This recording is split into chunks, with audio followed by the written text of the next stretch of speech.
nadam da ima efekta, ali po dosadašnjem iskustvu za vodu i šta smo sve radili, ništa nije bilo. Ugasilo se i gotovo. Zrenjanin ne ume da se bori.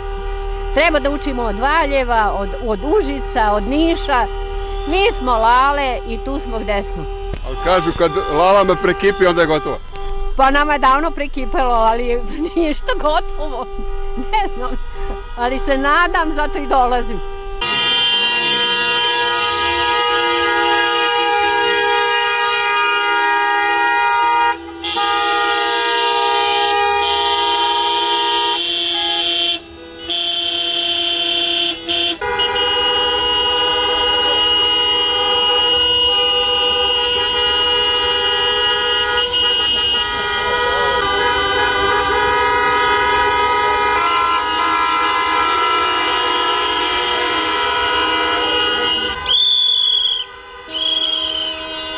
Da budete ovde već koju 6. 7. nedelju? Jeste, zbog dece koje ne mogu da spavaju ujutro i zbog smrada koji se širi gradom. Nema odustajanja. Što se tiče tih neprijatnih mirisa, čujem da se nije nešto posebno promenilo. Nije, sinoć je bilo katastrofa. Katastrofa, nismo mogli da izađemo iz grada.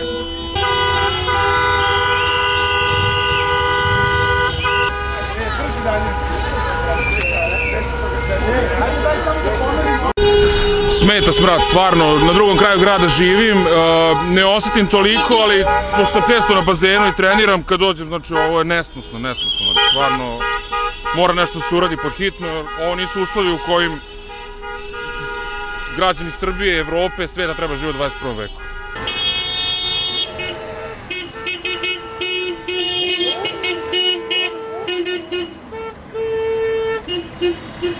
Jel mislite da daje rezultata ova borba? Da, sve nas i više pogledaju, da. Biće nešto.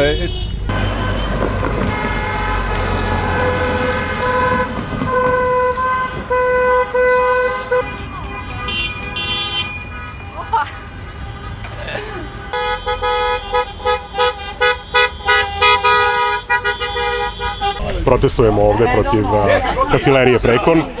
Protestujemo jer su nam ugrožena osnovna ljudska prava, ugroženo nam je dostojanstvo i ugroženo nam je zdravlje. Očigledno iz kafilerije Prekon ne postoji nikakva želja niti volja da se ovaj problem koji nastaje tokom njihove proizvodnje, odnosno emisije gasova i emisije nesnosnog smrada koji nastaje tokom njihove proizvodnje, da se reši na kvalitetan način koji bi bio zadovoljavajući za sve građane, ali sa druge strane takođe imamo sumnju da kafilerija Prekon pored ovoga nema neke procese i ne radi stvari u skladu sa zakonom, u skladu sa pravilnicima i u skladu sa uredbama koje pripadaju i koje određuju načine funkcionisanja i mere koje treba da izvrše u svom radu. O svojim sumnjama i tim stvarima ćemo obavestiti nadležne institucije od kojih ćemo tražiti uvid u činjenično stanje kao i zvaničnu informaciju.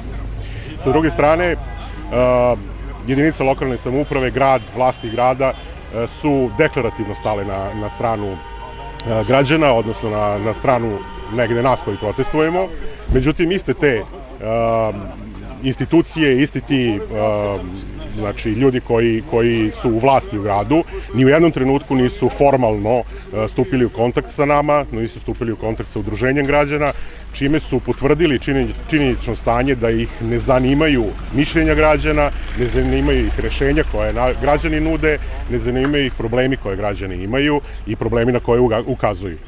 Sa druge strane, oni umesto da kontaktiraju sa nama, da razgovaraju sa nama, oni pozivaju na razgovore i pregovore upravo one koji zagađuju životnu sredinu, upravo one koji su kreatori i izvor tih problema i negde iza zatvorenih vrata sa njima razgovaraju o nekim stvarima i o nekim stvarima se dogovaraju.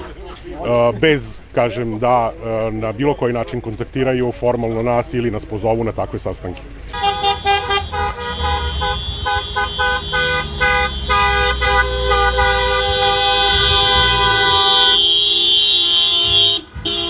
Prošle nedelje se dogodio jedan značajan događaj. Gradonačelnik i nadležni inspektori su održali sastanak sa predstavnicima firme Prekon i nakon toga načelnik je dao izjavu za medije gde je dao punu podršku građana, čemu mu se mi zahvaljujemo. Ali osim toga rekao je jednu rečenicu, evo ja bih je citirao. Kada je reč o neprijatnim mirisima i negodovanju Zrenjaninaca, moram reći da su oni opravdano nezadovoljni.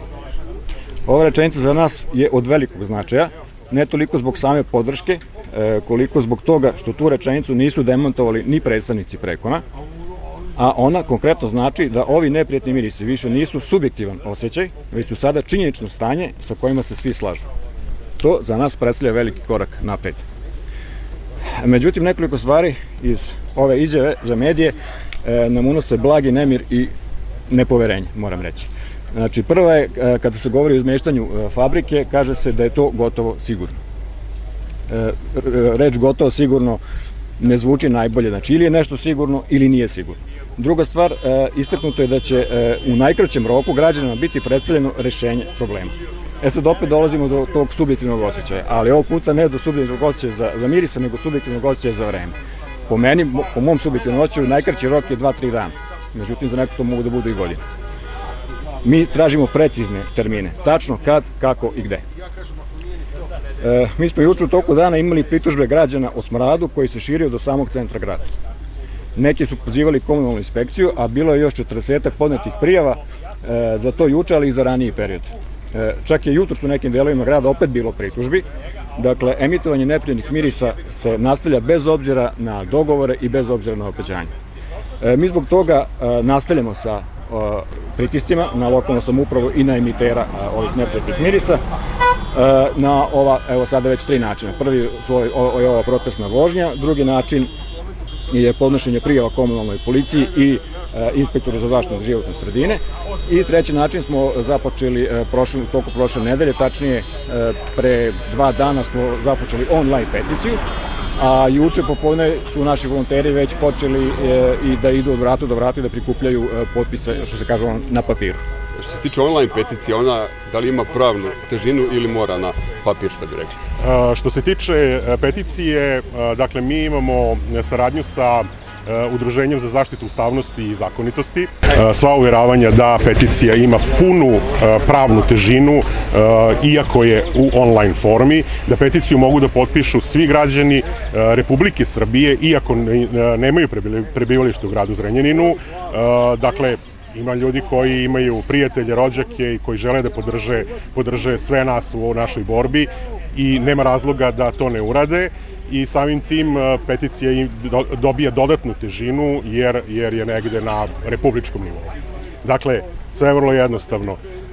Mi želimo da smrad napusti grad.